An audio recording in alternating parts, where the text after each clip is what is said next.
Oi, gente, lembrando que eu faço live de segunda a sexta-feira na Twitch, então pesquisa lá, React_do_Lucas, que você vai achar meu perfil, me segue lá e me acompanha de segunda a sexta-feira, das 6 horas até as 9h30 da noite, beleza? Valeu! Oi, gente, e aí, como vocês estão? Tranquilos? Quem fala é o Lucas e bora pra mais de React no canal. Dessa vez a gente vai estar conferindo finalmente o mangá 1072, ó, tô lançando no dia do lançamento, tô lançando o videozão do nosso querido Evandro do canal MangaQ, que eu já vi que ele lançou vídeo. Provavelmente eu vou esperar o lançamento do vídeo do Bruno Bandeira também pra juntar esse dois em um. Eu vou continuar mantendo o que eu tava fazendo, vídeo do Bruno e vídeo do nosso querido Evandro. Então, bora conferir o que ele preparou, é o revelado o real poder de Kuma e a origem de Weevil finalmente explicada. One Piece 1072. Eu acho que provavelmente pode ser que o Weevil seja meio que uma espécie de clone do Barba Branca, algo do tipo, porque agora que a gente chegou nesse arco do Vegapunk, tá sendo explicado tanta coisa, de tipo, ai, que clonou fruta, que o Kuma tem uns clones, né, entre aspas, lá, robóticos, então eu não duvido nada. Então, bora conferir com o nosso querido canal MangaQ pra valor. Lembrando, se você já é inscrito, deixa o like. Se você não é inscrito, seja muito bem-vindo, inscreva-se. Beleza? Então, go! Preparada, senhoritas e senhores? Então bora conferir. Revelado o real poder de Kuma e a origem de Weevil finalmente explicada. One Piece 1072. Go! Eduardo Weevil sempre foi uma grande sombra de mistério. Qual o propósito do Todo auto-intitulado costurado, tá ligado? E o Gate, o Barba Branca? Finalmente parece que temos uma explicação para isso e mais ainda, como os poderes de Kuma Xiii, acho que é um clone. por trás das suas escolhas. E uma das maiores reviravoltas de todo One Piece, descobrimos o peso da alma. E isto se conecta a tudo. Quer saber mais sobre esses mistérios? Então se liga, eu vou falar nisso agora. Peso da alma? Que porra é essa? Vamos ver. Peso da alma? Vou usar aqui mais um vídeo pra vocês. Como é que vocês estão? Vocês estão bem, né? Melhor capítulo da história de One Piece. Eu tenho certeza que você vai terminar esse vídeo concordando comigo, porque esse capítulo tem tanta conexão, Vamos ver. tanta explicação. Vamos ver. Vamos Mais ver. mistério, né? Dá mais mistérios do que entrega a resposta. Mas, sem dúvidas, um dos melhores capítulos que eu li, porque minha mente tá fervilhando. Eu vou até reler depois esse capítulo novamente. Mas se você é novo no canal, aproveita para se inscrever aí, se você Uma coisa que eu acho já é da pior que às vezes da comunidade One Piece faz muito, criar muita coisa em volta de pouca coisa. Isso eu acho. Que às vezes, meu Deus, é tudo isso. Não, na verdade é só isso. Mas vamos ver. Então vamos lá, pior geração. Vamos começar aqui com a nossa história de capa. Tá muito importante, né? Continua muito boa porque ela vem se conectando diretamente com o presente da trama. Temos os integrantes dos Mads fazendo uma produção em massa de armas letais. Vemos o Queen preparando o vírus, o Judge fazendo sua lança e até o Caesar segurando o que parece ser uma Akuma no Mi. O Vegapunk e aquela mulher misteriosa não aparecem nesta história de capa. Tudo aqui indica que parece que algum tempo já se passou desde a última capa, a primeira que vemos os Mads reunidos, porque eles vestem outras roupas, o Queen já está um pouquinho mais gordinho. E a grande importância dessa cena é que temos o início dos projetos de cada um desses três, coisas que vimos recentemente na história. O Judge usa essa mesma lança nos dias atuais.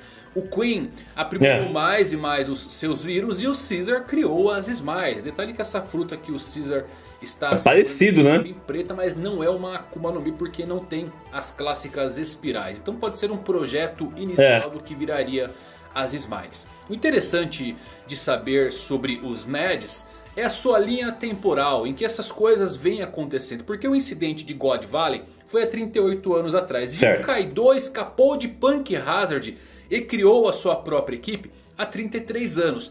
Então, supondo que o Queen seja um dos primeiros a se juntar ao Kaido por conta da sua posição como uma calamidade, isto significa que os Mads têm trabalhado juntos em um intervalo de 38 e 33 são velhos, né? Todos ali são, né? Dá muitas dicas preciosas. O Weevil, claro, tem 35 anos, mas já vamos falar dessa fera mais à frente. Porém, outro personagem que se encaixa muito bem nessa linha temporal que eu estava pensando é o Franky, que tem 36 anos. Mas nossa, verdade, né?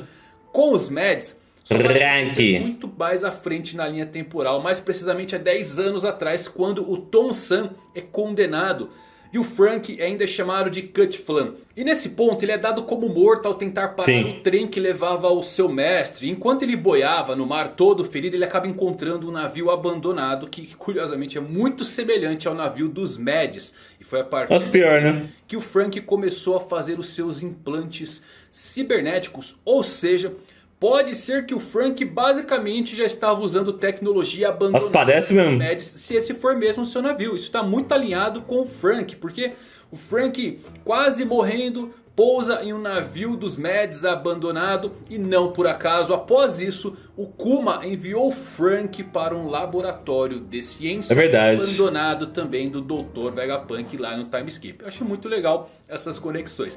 Já o nosso capítulo começa com uma narração do diário de Vegapunk durante o período dos Mads. Temos uma fala curiosa de Vegapunk contando que mesmo que o mundo não o aceite, ele a vê como um ser humano real. Vegapunk diz que esse experimento é o primeiro passo então da paz. E qual a entrelinha nessa série, meus amigos? Quem aparece logo após todas essas falas? Sim, a Bonnie. Tem uma importância maior na Bonnie do que apenas resgatar o Kuma. Eu também já vou adicionar um pouco mais de pensamento sobre isso. Mas por enquanto, vemos que a Bonnie se transforma em criança e finge chorar para conseguir ganhar a simpatia, a atenção do Vegapunk e o atrair. E quando o Vegapunk chega bem perto da Bonnie, ela se transforma novamente, só que agora em uma versão adulta, bem poderosa, utilizando um golpe chamado Distorção do Futuro, onde parece que esses poderes da Bonnie podem fazê-la se transformar em diferentes variações do seu próprio futuro. Eu acho isso genial. Da hora. É até comprovado que ela pode fazer isso quando vemos o que ela fez com o Luffy, o transformando na sua versão onde um futuro deu completamente errado. Então a Bonnie acaba arrancando as idades do Dr. Vegapunk na forma de joias brilhantes. E ela então transforma o Dr. Vegapunk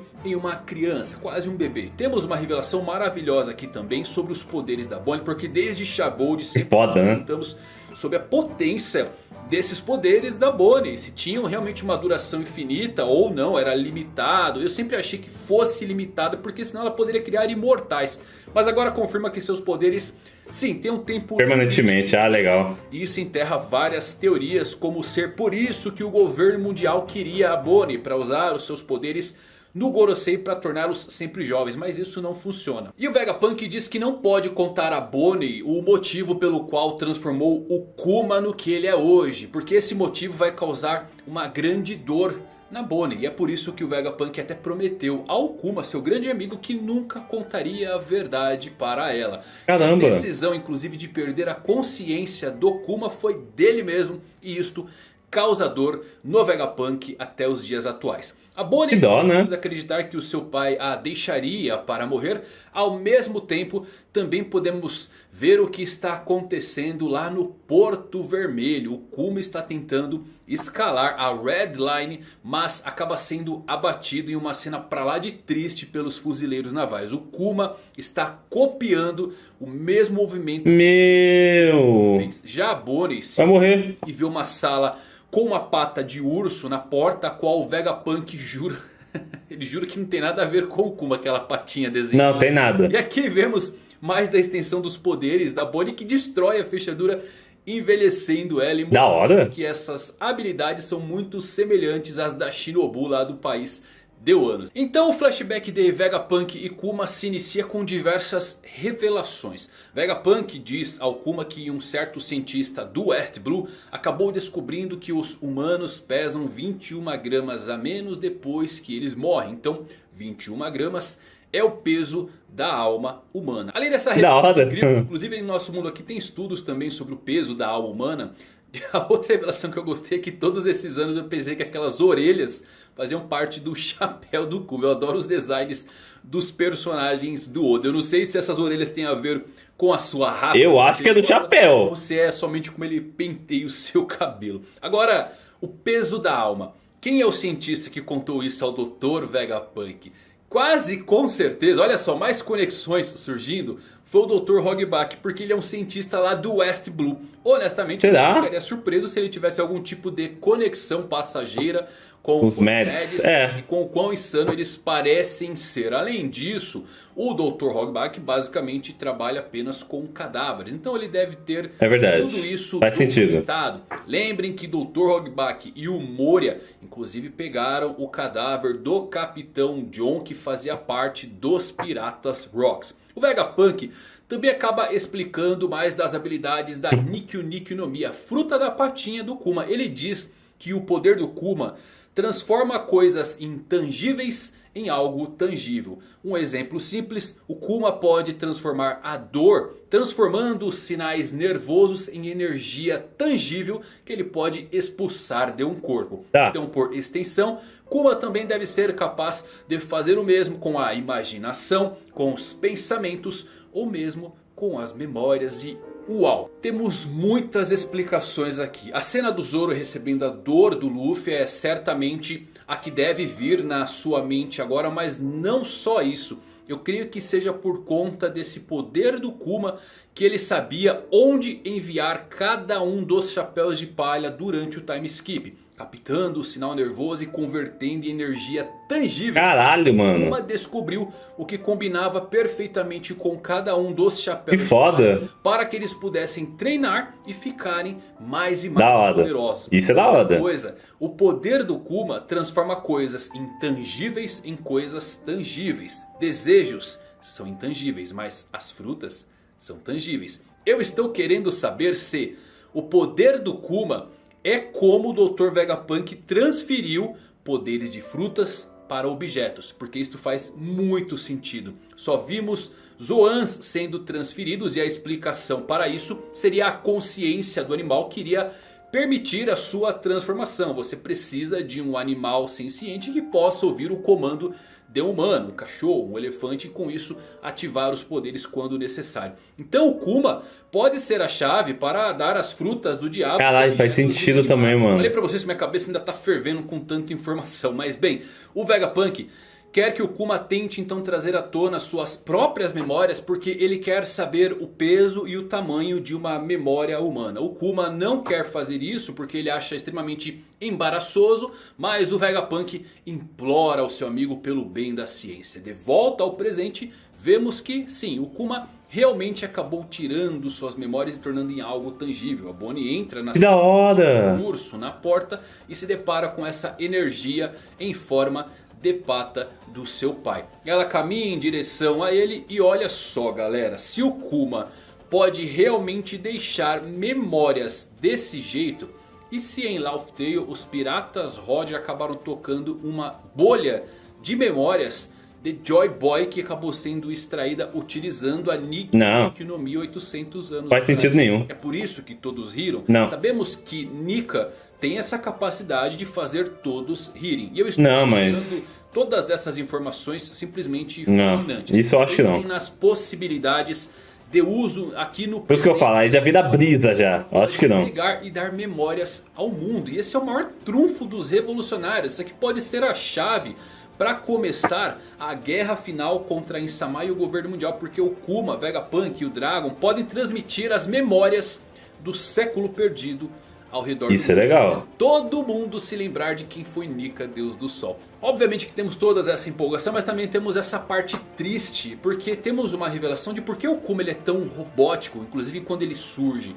Porque ele na verdade perdeu a sua personalidade quando retirou as suas memórias. Nossa! Caminho para ser o personagem mais legal e trágico de toda a série de One Piece. Fechamos essa parte. Por isso que ele é secão, velho. Descobrir a real dor de Kuma e tenta tocar a patinha flutuante. Já no laboratório, temos o Zoro versus Kaku. Porra! O Kaku está usando sua forma que parece ser desperto. Todo mundo tá desperto agora. A do Rob Lute, mas o todo mundo domina o Kaku completamente e o derruba no chão facilmente. Enquanto o Brook protege o Sunny de qualquer ataque que tentem fazer. E caramba, galera, girafa desperta, estamos realmente... Todo mundo tá desperto agora. Virou bagunça. As girafas eram antigamente. O Zorão, bruto como sempre, tancou 2 Yonkous. Então uma girafa não serve nem para aquecer os seus músculos. Só que de repente acaba sendo revelado também que os 4 serafins, eles chegaram ao laboratório apesar de não receberem nenhuma ordem. ficamos sabendo que a personalidade de cada um desses serafins permite que eles reajam e tomem decisões por conta própria para se adaptar à situação de batalha. Então eles vieram para o laboratório para ajudar a CP0 sozinho. Só que no entanto isso não é bom para CP0, já que o Vegapunk está próximo e ainda detém autoridade superior a eles. Inclusive Edson e Lilith correm para tentar recuperar os serafins. O Sanji e o Frank vão ajudar o Zoro e o Brook. E olha só galera, é a segunda vez que vemos essa cadeia de comando dos serafins sendo apresentado em um período tão curto de tempo. Eu acho que o Oda quer rápido, né? Um terreno para alguma coisa. Quem sabe um dos Goroseis, que é o topo de comando, apareça nessa ilha. Ia ser foda. Ia ser foda. Bem reviravolta. Foda. O Lute ordena que o Serafim destrua o laboratório antes que Vegapunk possa aparecer. E então os 4 serafins começam a destruir o edifício juntos. Nossa, que dó. De repente, o pescoço de Kaku acaba sendo mordido por alguém e o Kaku acaba adormecendo. Descobrimos que quem mordeu o Kaku é ninguém menos que Stussy, que agora tem asas e presas de vampiro.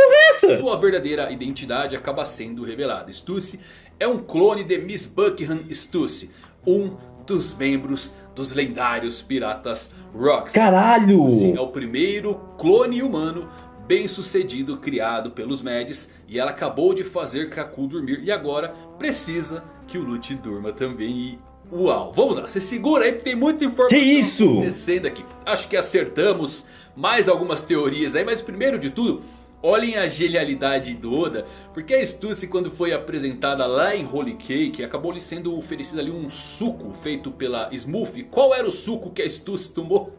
Suco de girafa.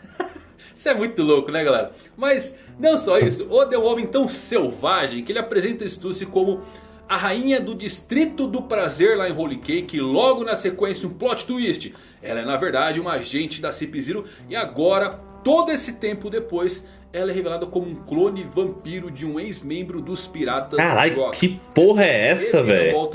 São uma das muitas razões porque One Piece é especial pra mim e é a série insuperável do momento. Qual fruta aqui de Stussy, você se pergunta?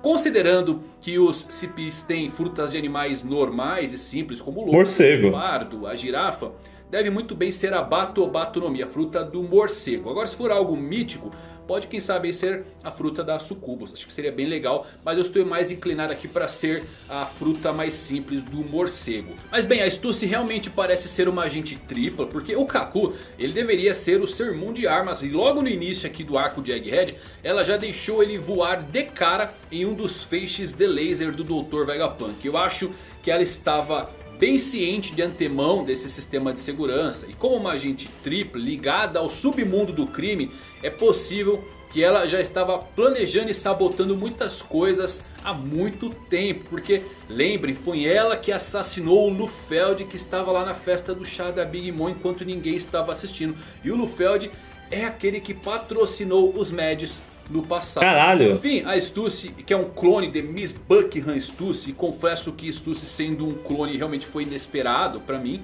Seria aí Miss Buckingham a Miss Baquin, mãe do Evil? Com certeza, né galera? Tem que ser, né? Lembram? Nossa, é verdade. Urashi lá do país de Wano, aquela bruxa. É ela, né? O poder de se transformar com a Akuma no Mi, que pertence hoje ao Bon Clay. Literalmente se transformou em alguém que conhecemos muito bem, que se parece com Chique, o Leão Dourado jovem. E também em uma bela mulher que se parecia muito com a Miss Baquin no passado, já que ela foi insinuada como sendo membro dos Piratas Rocks, quando o Marco revelou que a Baquin estava no mesmo navio que o Barba Branca cerca de 40 anos atrás. Com Baquin sendo confirmada como uma das Piratas Rocks, há realmente uma chance de que o Evil, sim, seja o verdadeiro filho do Barba Branca. Será? Em partes. Eu estou bem inclinado que ele é o primeiro serafim. A primeira tentativa de um serafim, como eu já vinha dizendo para vocês. Porque se ela é a mulher mostrada na última capa junto dos Mads, o Evil pode ser um clone confuso do Barba Branca, algo que não deu certo. Lembrem que a Stussy é o primeiro clone perfeito. O Evil pode ser o clone com defeito. E com isso o Weevil poderia realmente ser um protótipo de Serafim do Barba Branca, ou simplesmente uma tentativa inicial de clonar em perfeição, mas que não deu nada certo. Temos aquela icônica fala do Kizaru que acaba comparando o Weevil com em termos de força do Edward Newgate, que não dá para descartar. E é um passo à frente a ideia de que o filho biológico aqui do Barba Branca está realmente caçando seus filhos adotivos. Então eu acho que Mizbaquin foi sim o 5º membro dos Mads. Caralho, mano. Dos Rocks. E ela foi clonada em perfeição. Só que ela saiu dos Mads e não foi capaz de criar bons clones sem o Vegapunk. E isso bate perfeitamente com a linha temporal, porque o Weevil tem 35 anos. Talvez o Weevil seja o clone do seu amado Barba Branca, por não ter o amor correspondido, e ela fez o seu filho com Edward, e creio que é assim que a Stussy sabia sobre a ilha de Egghead. Ela nasceu nessa ilha. Outra coisa, se isso significa que a Stussy foi quem o Vegapunk chamou para pedir ajuda, é a pessoa misteriosa no telefone, isso até faz muito sentido. Será? Já que ela colocou o Kaku para dormir e também quer derrubar o Lute agora. Porém, a pessoa misteriosa, ela fala em um dialeto japonês muito educado. É bem semelhante ao modo como o Fujitora conversa. E uma cena antes da ligação, a Stussy, ela estava com a Cip-Zero, o que torna difícil ela atender um telefone, né? Porque quando o Vegapunk fez a ligação, a pessoa também estava se escondendo do governo mundial em Egghead. Então acho que não é a pessoa no telefone a Stussy, pode ser uma outra pessoa nova. Isso só deixa os motivos da Stussy obviamente mais escuros, se for o caso de por que ela derrubou o Kaku e quer fazer isso com o Lute. E com essas bombas, depois de tudo isso, eu Caralho, mano, que a Bonnie, galera, também é um clone que eles criaram, especialmente porque o capítulo começa com essa fala do Vegapunk dizendo que mesmo que o mundo não aceite, ele a vê como um ser humano real. Pode ser a Stussy? Pode. Só que o Vegapunk disse que este experimento será o primeiro passo para a paz. E logo na sequência nós vemos a Bonnie no chão. Não é exagero dizer então que a Bonnie que conhecemos hoje pode ser um clone da Bonnie original. Nossa, verdade. Pode ou não ter morrido, e portanto o Kuma pediu pro Vegapunk a clonar, mudando sua memória para ela não saber que é um clone. Pois quando o Jinbei inclusive mencionou a infâmia do Kuma como um tirano, a Bonnie parecia ter muitas queixas legítimas com essa associação, como se ela não soubesse desse passado. Isto podem ser memórias que foram removidas. É verdade. Temos aquele momento também em que ela se parece exatamente com a rainha do reino de Sorbet, presumindo que essa rainha seria a esposa do Kuma, também pode ser uma dica. Que pode estar indo aqui na direção de ela ser realmente um clone. Porque se o Weevil é um clone aí do amado da Baquin, por que a Bonnie não poderia ser um clone perfeito da amada do Kuma? Então eu acho que é um prenúncio e tanto, ainda mais quando você pega aqui Stussy e Bonnie estão familiarizados com a ilha de Egghead. Fora que o narrador falar sobre clones e no próximo painel eles mostrarem Bonnie, não pode ser por nada. Caralho, que outra coisa, velho. Nossa, mano. Capítulo, hein? Falei pra vocês que ia surpreender. Caralho, mano. Muita conexão. Essa coisa do Frank é muito legal. Dr. Hogback é insano. Se a Bonnie for um clone, vai ser um baita de um plot twist. A dor do Kuma vai revelar muitas coisas. Mizbaquin sendo confirmada como uma dos Piratas Rocks é bem legal, já tínhamos esse muita coisa, velho. A maior surpresa é Stussy sendo clone, acho que ninguém chegou a pensar sobre isso. E o Weevil, acertamos, parece que ele é realmente o primeiro protótipo de um clone do Serafim, que foi... Se você pegar aqui todos os Mads, quando se separam, todas as criações deles são defeituosas, né? O Judge criou seus filhos defeituosos, com exceção do Sanji, que é seu único acerto. O Caesar com as Smiles, o Queen que dispensa apresentação com os seus vírus. Nossa, é verdade, né? O Mizbaquin que pode entrar nesse mesmo barco, que tentou fazer seus próprios experimentos, mas que foram uma falha, tentando clonar Barba Branca e conseguiu o Weevil. É isso. Espero que vocês tenham gostado. Tamo junto, bora conferir o Bruno Bandeira. Amigo, se você gostou, faz o quê? Deixa um like. Só assim que eu vou saber se você gostou ou não. Eu vou até a próxima. Valeu, Furacito. Fui. Bom, gente, acho que vocês perceberam aí um outro dia, um outro cabelo. Tava esperando o vídeo do Bruno Bandeira, ele não lançou, então vou estar trazendo do nosso querido Cronosfera, que eu também gosto bastante da análise dele. E a gente vai estar conferindo. Ela é dos Piratas Rocks, clones em One Piece. One Piece 1072. Go! Capítulo 1072 de One Piece, tivemos muitas revelações e muitos mistérios. Eu vou te explicar aqui como que funcionam mais alguns detalhes sobre as Akumas no Mi e te mostrar que talvez os clones já estejam nesse mundo há muito tempo. Vamos lá. Eu confesso que esse negócio de clones... Eu não sei, tá me pegando um pouco, mano. Sei não, velho. Meio estranho, velho. 1072, o peso da memória. Na capa temos um grupo que é bastante importante pra esse momento aqui, que é parte do Mads. Temos o Judge, o Caesar e o Queen fazendo ali armas. E o capítulo é aberto com uma afirmação muito poderosa. Ela é, com certeza, uma humana, um sucesso. Mesmo que o mundo não a reconheça, ela nasceu nele. Estou convencido de que este é um grande passo em direção à paz mundial. Essa é uma afirmação que provavelmente veio de outro momento do passado e que vai ter a ver com toda a temática pro final desse capítulo, principalmente. No começo, vemos a Bonnie perseguindo o Vegapunk e utiliza seus poderes para parar o velho. E a gente vê então, finalmente, por que ela é chamada de Jewelry Bunny, já que quando ela ativa os poderes dela, caem joias, né? Umas estrelinhas, umas coisinhas brilhantes, umas pedrinhas do seu alvo. O Vegapunk se torna ali um Vegapunk mais jovem e, né, os outros pedaços dele estão ali como joias no chão. Ela quer de todas as formas descobrir o passado, descobrir o que aconteceu com seu pai, enquanto o Vegapunk se recusa, dizendo que o próprio Kuma não queria que isso fosse exposto a público, que ela não soubesse disso de forma alguma. Enquanto vemos nosso grandalhão Cyborg escalando a headline e continuando ali a sua jornada desconhecida rumo a algum caminho que a gente não sabe muito bem. Estranho, né? Quero destacar aqui que recentemente tivemos um outro personagem que fez um caminho parecido, que foi aquele robô de 200 anos atrás. Eles citam ali, o Vegapunk conta a história aqui 200 anos atrás, de repente ele escalou a headline, foi lá e lá no meio de tudo acabou a energia dele, por isso ele parou e não fez o que ele estava indo fazer. Talvez tenha alguma coisa a ver com o que o Kuma tá tentando fazer nesse momento, quem sabe. Continuando a questão do próprio Kuma, Vegapunk afirma que ele era um homem excepcional, que ele era um amigo impressionante, que ele era uma boa pessoa sim, e que por causa desse nível de respeito que ele tem, não pode dizer nada à sua filha. Mas de qualquer forma, a Bonnie acaba encontrando ali uma sala que tem uma patinha na porta. Não tem nada a ver com ele. E descobre que lá temos uma patona flutuando. Então o Vegapunk fala pra ela que é dor e tudo mais, mas ela sabe, ela entende como funciona os poderes do pai, e a gente vai entender um pouco melhor agora. Pensamentos. O estudioso do Ash Blue me disse que quando um humano morre, ele perde 21 gramas, que da hora. Em outras palavras, esse é o peso da alma de uma pessoa. Isso prova que a alma existe. Muito fascinante. Sua habilidade torna dor invisível em dor visível. Você transforma os nervos periféricos em ondas de rádio e os transfere. E pode usar isso nos outros. Então, que tal desenhos mentais? Tipo imagens ou memórias? Isso também são sinais enviados pelos nervos. Mas quais serão suas massas? Quão grandes eles são? Então, você quer que eu envie uma memória? Você quer me envergonhar? Por favor, a ciência pode avançar mais um passo, ninguém mais irá olhar, eu prometo. Por favor, eu te imploro.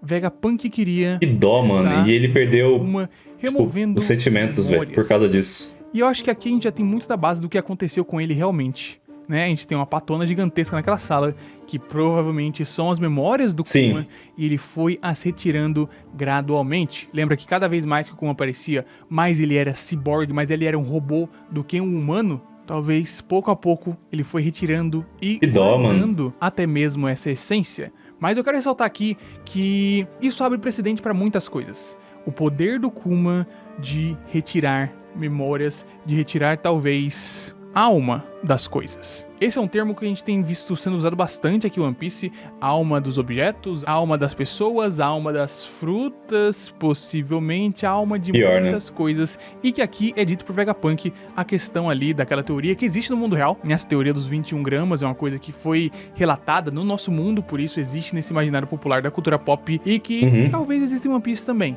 A minha grande questão é, depois que o Kuma remove as memórias, depois que o Kuma remove as dores, depois que o Kuma remove tudo, aquele corpo sobra apenas a sua alma, os seus 21 gramas. Ele consegue remover isso também? Ele consegue transformar esses 21 gramas de, seja uma pessoa, um corpo vivo, ou até mesmo uma Akuma no Mi em uma energia flutuante? Você sabe onde eu quero chegar, né? Você imagina uma situação até mesmo de troca de corpos, de clones, de qualquer outro tipo de situação. Tá ficando muito complexo, velho. Pra você conseguir extrair a essência de um ser, por exemplo, um DNA, e colocar em outro. E a gente tem essa temática aqui nesse arco o tempo inteiro, com clones, com serafins, com muitas outras coisas semelhantes, com o próprio Kuma, que tem a sua série de outras versões dele, os pacifistas, que eram muito mais robôs do que humanos, mas que eram apenas protótipos do que estão chegando nesse momento. E além disso, eu quero deixar clones. Aqui uma possível cravada quanto a essa questão. Se o Kuma realmente conseguir remover a alma das coisas, e a gente sabe que Akumas no Mi tem uma grande presença, são importantes, são geradas pelos desejos das pessoas. Eu não consigo imaginar uma fruta dessa não possuindo uma alma. Então o Kuma consegue remover os poderes de uma Akuma no Mi, ele consegue tirar essa alma de uma Akuma no Mi e colocar, por exemplo, dentro de um objeto? Seria essa a explicação? Nossa, pior. Do porquê temos alguns objetos com Akuma no Mi em One Piece? Faz sentido. Gerado pela remoção da sua alma e inserção em uma outra coisa? Claro que a gente pode imaginar também que possa ter sido feito com os poderes do LoL nesse sentido, né? Fazer um chambros de trocar a alma de, sei lá, de É verdade. ferro de um cachorro. E aí vira um cachorro pote de ferro? Talvez. Mas o Kuma pode com certeza, se a essência do poder dele for poder remover tudo, até mesmo a própria alma, Aí é ele. 21 gramas, ele vai poder fazer muita coisa. De qualquer forma, não vimos ainda quais são as memórias do passado de Bartolomeu Kuma, por que exatamente que ele quis se tornar o que ele é nesse momento e quais são seus objetivos, mas sabemos que ele é um cara nobre, é um cara que sempre lutou pelo bem, por mais que o governo tenha colocado essa imagem dele de Kuma, o imperador tirano, ele queria o bem pra todo mundo. Então, quais são os seus objetivos? O que ele esperava se tornando uma máquina? Enquanto isso, Chapéu de Palha estão sob ataque. O barco, o Sunny, vai ser atacado por Kaku e mais alguns integrantes da CP0, enquanto são impedidos diretamente por uma girafa despertada. Sua forma despertada da Akuma no Mi de girafa. E é curioso, né? Porque a gente fica, pô, será que o Kaido tem a fruta desperta? O Kaido Todo mundo tá desperto agora. E aí tem o Kaku. Kaku desperto. Né? Tem essas e o Kaido não. Do pescoço dele, umas chamas pretas e tal. E doido. Não é lá essas coisas, o negócio dele, né? O Zoro tá ali batendo com ele de frente, sem muita dificuldade, mas, né? Não, o Zoro quer arrebentar ele. Mas no meio disso tudo, o Kaku leva um grande chupão no pescoço e você não entende muito bem o que tá acontecendo. Aí você olha nos próximos quadros e temos a Stussy, sendo revelada como um integrante dos Piratas Rocks, a Miss Buckingham Stussy, clone humano. Ele é um experimento, clone humano de clonagem feito com sucesso. Stussy, feito pela Mads. E ela diz apenas que colocou o Kaku apenas para dormir e o Lute devia fazer a mesma coisa. Enquanto exibe a sua boca com o sangue da girafa escorrendo e asas negras no fundo. Mas são asas tal qual asas de morcego. Não são asas necessariamente de lunarianos. E aqui, não, é de morcego. Meus amigos, aqui as coisas mudam de figura completamente. Não, clone humano. Stussy, Miss Buckingham, é ninguém mais ninguém menos do que a mãe do filho do Barba Branca. Sabe o Weevil? Aquele estranho, esquisitíssimo. Tem a mãe dele, aquela véia coroca. Ela é a Baki, né? E Buckingham, Baki, e assim, as coisas mudam muito de figura. A gente já tinha visto uma capa de capítulo aparecendo todos os integrantes da Mads e tinha ali uma moça. Ela de costas, né? E a gente até comentou que poderia ser Stussy, mas aí não ia fazer tanto sentido por conta da idade, que não bateria, já que aquilo foi uns 30, 40 anos atrás. E ali a Stussy estaria nova, tal qual tá hoje em dia. Tá aqui a explicação. Ali era a Baki, que tava e agora é a Stussy. O pessoal criando essas tecnologias pro futuro. Então, eles criaram esse clone perfeito, que depois cresceu, envelheceu e agora, 20, 30 anos depois, chegamos aqui com a Stussy, que está assim, possivelmente infiltrada, possivelmente uma aliada do Vegapunk, mas eu acho que essa parte a gente não quer saber. A gente quer saber do ponto de que ela é um clone perfeito. Primeiro, ela é o único clone da história. E aí vem na cabeça as possibilidades. Tem muita possibilidade, né? Tempo, as teorias de que o Zoro é um clone, as teorias de que agora tem várias teorias, né? De que a Kuina pode ser um clone. Nossa, né? pior. O Shig seria um clone da Kuina, que morreu ali, mas né, tinha muito potencial. E aí, será? A DNA dela fizeram um clone. De que o Zoro é um clone do nosso lendário samurai de Wano. Por isso eles são muito parecidos e não tem nenhuma relação direta, sendo que tecnicamente são a mesma pessoa. As teorias bizarras do Luffy sendo um clone do Roger e tudo mais. Por aí. Não, isso aí eu acho que não. Tem aqui que eu acho bastante coesa pra essa história, que é o próprio filho do Barba Branca. O Evil, ele apareceu um pouco de é um clone do Barba Branca. É extremamente forte, defeituoso. O Shichibukai, ou antigo Shichibukai, já que não tem mais Shichibukai, mas ele é esquisito. Você olha pra ele, você sabe que ele é esquisito. Todo meio zoado. Todo coitado. Todo meio zoado das ideias também.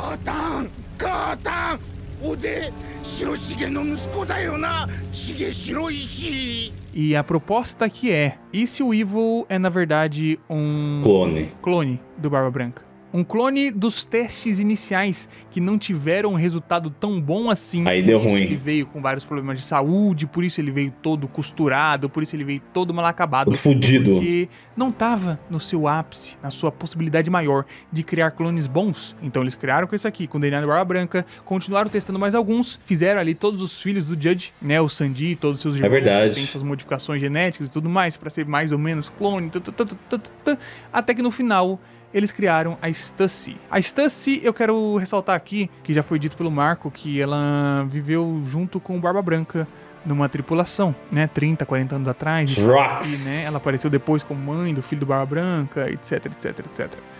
Então, assim, se você for realmente pensar que a Baki era uma cientista nessa época, ela pode ter simplesmente pego o DNA do Barba Branca, sim, porque era um cara muito forte, e criou o Evil, e assim, depois que criou, né, o Evil, que por mais que possivelmente seja um experimento falho, é um filho pra ela. Então ela continuou criando o moleque. Sim. E falou que o pai era o Barba Branca, porque tecnicamente o pai é o Barba Branca, né, geneticamente não é necessariamente o pai, mas, né, é um clone. E estamos aqui nesse momento, com o clone do Barba Branca andando por aí, com o clone da Baki, perfeito, andando por aí. Com clones dos Shichibukais, sendo pior, né? Os serafins, que tem umas, né, suas próprias variações de poderes e de personalidade, mas estão por aí. A grande questão é, eles são os únicos? Eu, do fundo do coração, eu espero que sim, mas eu não duvido demais. Eu também espero que sim. Eu tenho medo quanto a isso, na verdade. Eu também. Mas quero saber de vocês. Eu tenho bastante receio. Mais clones no mundo de One Piece, sejam dos personagens principais ou de outros secundários que já apareceram por aí? Quais são as possibilidades? Passou na cabeça aqui agora o quadro. É aquele navio antigo que cai do céu e tem uma foto com a mina que parece muito a Nami. Ai, meu Deus do céu. Eu acho que não. Quero ficar longe disso aqui porque eu não gosto tanto de clone assim. Também não. De qualquer forma, é muito interessante porque eu quero ver o quanto eles vão mergulhar nessa discussão do que é a vida nesse momento. Os serafins são tão valorosos quanto humanos? A Stussy é tão valorosa quanto qualquer outro tipo de humano? Ou existe um peso diferente para uma vida artificial criada em laboratório, mas ainda assim uma vida humana? One Piece acabou de abrir um novo leque de possibilidades e descobertas que vão longe. E isso envolve toda a própria existência da vida, como a existência da alma. Eiichiro Oda é fora do comum. Embaçado. Bora. Bom, vamos lá. Eu particularmente não curto muito essa vibe de clone, porque eu acho que, mano, já tá abrindo, tipo assim, um leque muito grande pra qualquer coisa ser feita, sabe? Por alguns capítulos passados a gente teve aquela ideia de que as Akumas no Mi são, na verdade, o reflexo dos desejos dos humanos. Então, tipo assim, qualquer coisa que poderia ser desejada se tornou uma Akuma no Mi. Aí agora, teoricamente, a gente tem clones no mundo de One Piece.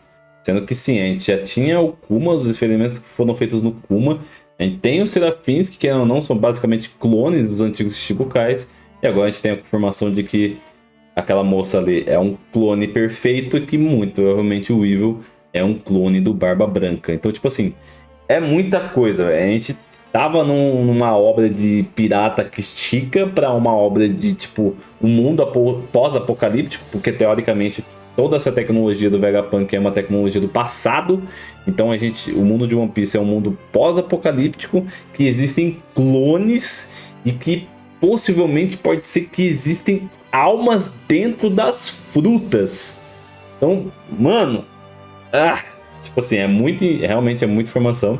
Eu quero ver como que o Oda vai lidar com tudo isso. Eu sei que muito provavelmente ele tem a solução para tudo isso, explicar realmente de uma maneira válida o porquê que tudo isso está acontecendo, mas realmente esse arco do Vegapunk está sendo muito importante, e também é aquele arco que ele revela algumas coisas, mas também traz muito mais mistérios. Então vamos ver se ele vai conseguir explicar, né, realmente todos esses mistérios até o final de One Piece, porque realmente One Piece é uma obra muito misteriosa e tem acontecido muitas coisas que trazem ainda mais mistérios, mas obviamente a gente vai ter que esperar até o final da obra pra conferir. Achei da hora mostrando o Zoro ali, que tava meio afastado, né, nesse arco do Vegapunk. Ele tava bem de canto, tanto ele quanto o Brook. Aí voltou lá pro barco com aquela girafa imunda atacando ele e, meu, pelo amor de Deus, pode estar despertado, mas um cara que tancou um golpe de Kaido e Big Mom junto, pelo amor de Deus, tem que surrar aquele cara ali como se não fosse nada. Então, é esperar, obviamente, para os próximos episódios para ver o que vai acontecer. Muito provavelmente a gente vai ter as revelações, né, das memórias do Kuma, entender o porquê que realmente ele quis se transformar num cyborg e deixar a vida humana dele para trás. Vai ser, eu acho, bonito ver a Bonnie passando por tudo isso. E provavelmente a gente vai ter todo o desfecho desse arco do Vegapunk. Provavelmente eles vão se unir ali ao Chapéu de Palha durante um tempo, eu acredito, ou talvez seja permanente, não sei. E aí a gente vai ter, eu acho que no decorrer do tempo eles indo para Elbaf. E com o Vegapunk lá em Elbaf, eu acho que o arco ele vai avançando e aí ele vai revelando ainda mais coisas sobre o mundo de One Piece. Pelo menos é isso que eu penso. Beleza? Então é isso, lembrando que vai ter 2 links na descrição, o link do nosso querido canal HQ e Cronosfera, se você puder deixar o like no vídeo de cada um deles, deixar um like aqui no meu vídeo, é o melhor dos mundos, beleza? Então é isso, muito obrigado, valeu, falou, e até o próximo vídeo! Com as asas da escuridão, Phantom, eu nasci. É um mergulho pra terra, o povo de uma forma tão suave. É só você entregue nas minhas mãos, saiba que agora